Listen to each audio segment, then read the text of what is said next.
বাজারে মাছ বিক্রি হবে না, মাংস বিক্রি হবে না, বাংলায় এসে তারা কি করবে ভোট নিয়ে? যে বিজেপির জন্য এত লড়াই করছেন আপনারা, তাহলে বাংলায় এসে তো মাছ মাংসই বন্ধ করে দেবেন। বাংলা তো ভাতে মাছেই থাকে।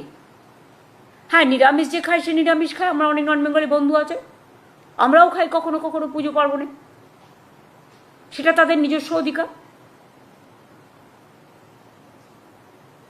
আমি আজকেই দেখছিলাম ফেসবুকে, বিহারের উপমুখ্যমন্ত্রী বলছেন বাজারে মাছ মাংস বিক্রি করা যাবে না, অনলি যাদের লাইসেন্স আছে বাড়ির ভেতরে।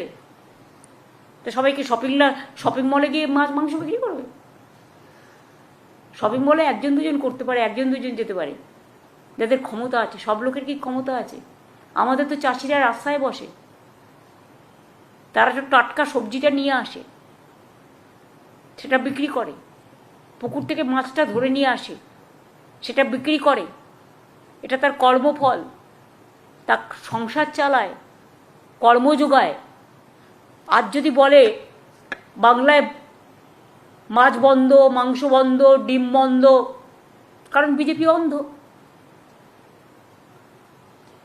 স্কন্দ কাটার রাজনীতি চলছে। এই রাজনীতিকে আমি ধিক্কার জানাই।